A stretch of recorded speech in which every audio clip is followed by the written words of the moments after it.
Hello बच्चों, आज chapter 2 start करेंगे अर्थमेटिक प्रोग्रेशन या समांतर श्रेणी।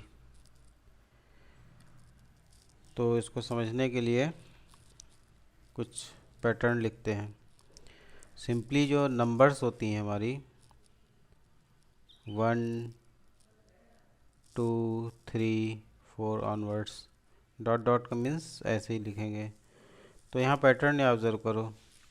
अगर इसको हम फर्स्ट टर्म काउंट करें, इसको for the sake of convenience, सुविधा के लिए T1 लिख दो, ये T2 लिख दो, ये T3 लिख दो, T4 इसी तरह चलता जाएगा। तो एक चीज़ ये ऑब्ज़र्व करो कि T2 को अगर T1 को T2 से माइनस करें, मीन्स पहले वाले टर्म को बाद वाले टर्म से, तो 2 - 1 1 आएगा। ऐसे ही 2 को 3 से माइनस करें, 3 - 2 ये भी 1 आएगा। तो ये जो अंतर निकाला गया है इसको डिफरेंस कहते हैं। ये 1 दिख रहा है। ये जो पैटर्न लिखा गया है 1 2 3 4, ये तो नॉर्मल नंबर्स हैं, हमको आती हैं। हम पैटर्न ऐसे भी लिख सकते हैं 1 4 9 16 ऑनवर्ड्स। ये हमने किस तरह लिखी हैं? ये 1 का स्क्वायर है, ये 2 का स्क्वायर है, ये 3 का, यानी इन्हीं का हमने स्क्वायर लिख दिया है। 4 को 16 इस तरह से। अगर यहाँ पे अंतर निकालेंगे, ये वही T1 T2 T3 T4 count कर लें। T1 को T2 से घटाएंगे तो 3 आएगा, यहाँ घटाएंगे तो 5 का अंतर आएगा। तो यहाँ डिफरेंस अलग अलग है। तो ऐसे बहुत से पैटर्न लिखे जा सकते हैं। इनको सीक्वेंस भी कहते हैं। सीक्वेंस मतलब कोई भी क्रम जो है संख्याओं का लिखा गया है, तो इस क्रम में जो है अंतर अलग अलग है। यानी कि यहाँ पे जब आप T2 - T1 करेंगे, 4 - 1 3 आ रहा है। T3 - T2 करेंगे तो 9 - 4 5 आ रहा है। ये डिफरेंट हो गया और ये सेम है।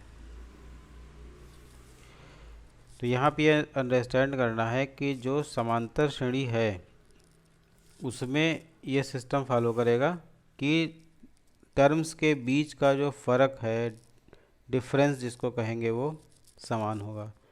अगर वो डिफरेंस समान है, एक जैसा है, तो एपी है, अर्थमेटिक प्रोग्रेशन है, समांतर श्रेणी है, अन्यथा नहीं है।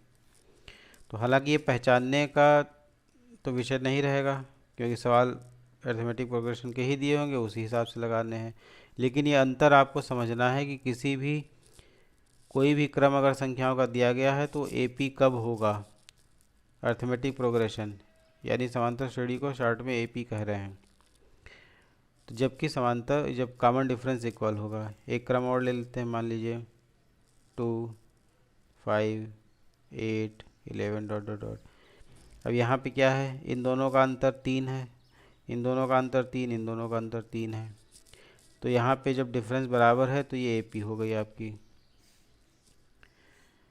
ये बढ़ते हुए क्रम में है, इसके घटते हुए क्रम में भी हो सकती है। मान लीजिए कि हम ऐसे लिखें 10 7 4, ये घटते हुए क्रम में हो गई। यहाँ से भी हमें करना वही है कि अगर हमें अंतर पता करना होगा तो हम करेंगे यही T2 - T1, यानी कि T2 में से T1 घटाएंगे, 7 में से 10 घटेगा तो -3 आएगा। T3 में से T2 घटाएंगे, 4 - 7 -3, यानी कि अगर सीरीज़ इंक्रीजिंग है तो प्लस होगा कॉमन डिफरेंस, इस तरीके से। और अगर सीरीज़ डिक्रीजिंग है, घटते हुए क्रम में है, तो ये माइनस आएगा। तो ये सवाल के ऊपर निर्भर करेगा। ये उदाहरण के ज़रिए बात समझ में आ रही है, लेकिन इसको अगर जनरलाइज कर दें, जैसे कि हमने इसको T1 लिया था, तो ये फर्स्ट टर्म होगा। T1 जो होता है फर्स्ट टर्म, और इसको सुविधा के लिए ए से डिनोट करेंगे हम लोग। फर्स्ट टर्म या प्रथम पद लिखें, एक ही बात है। और कॉमन डिफरेंस का मतलब जो ये चीज़ हमने यहाँ अंतर निकाला था, इसको डी से डिनोट कर दें। डिफरेंस का डी ले लिया है यहाँ पे। तो अगर इसके हिसाब से देखेंगे, सीरीज़ का जो T1 अगर ए प्रथम पद लिखें तो इसमें सेकेंड टर्म जो T2 लिखेंगे, यहाँ ऑब्ज़र्व करो, ये दूसरा टर्म, इसका अंतर 3 था, 2 में 3 ऐड किया गया तो 5 मिला, 5 में 3 ऐड करेंगे तो 8 मिलेगा, 8 में 3 ऐड करेंगे 11 मिलेगा। यानी कि जो कॉमन डिफरेंस है, अंतर है, उसको हम ऐड करते जाएं, जोड़ते जाएं। तो यहाँ हमने अंतर डी लिखा हुआ है, तो अगला टर्म यानी ए प्लस डी बन जाएगा, क्योंकि हमने अंतर इसमें ऐड कर दिया। उसके बाद का टर्म ए प्लस 2d हो जाएगा, इसमें d जोड़ेंगे, d प्लस डी 2d, ऐसे ए प्लस 3d हो जाएगा। इस तरीके से हम बढ़ते क्रम में लिख सकते हैं। तो ये हमने सिंबल्स के फॉर्म में इसको लिखा है। अब देखो, ये पहला टर्म है T1, ये T2 है, ये T3 है, ये T4, इस तरह चलता जाएगा। अब क्रम पहचानने की कोशिश ये करो कि जब T1 है तो यहाँ D इसमें नहीं साथ में लिखा है, T2 में 1D है, खाली D लिखा है यानी 1D, T3 में 2D, T4 में 3D।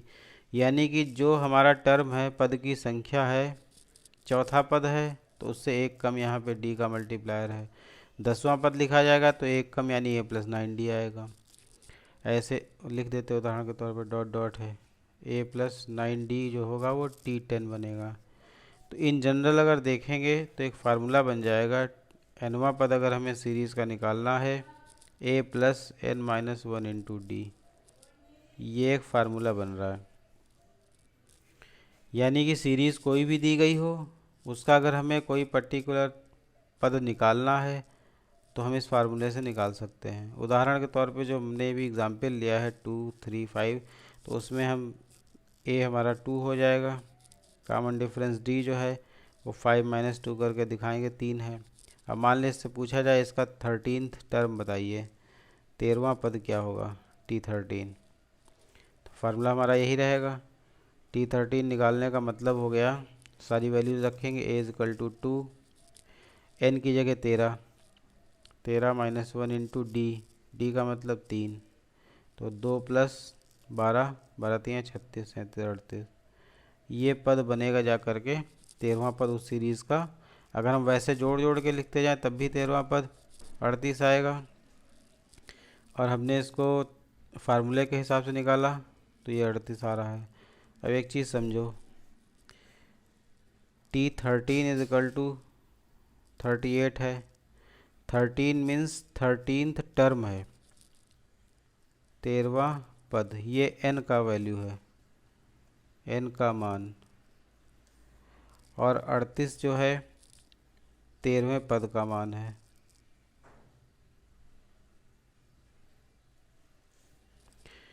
यानी n और Tn, इन दोनों में अंतर समझेंगे।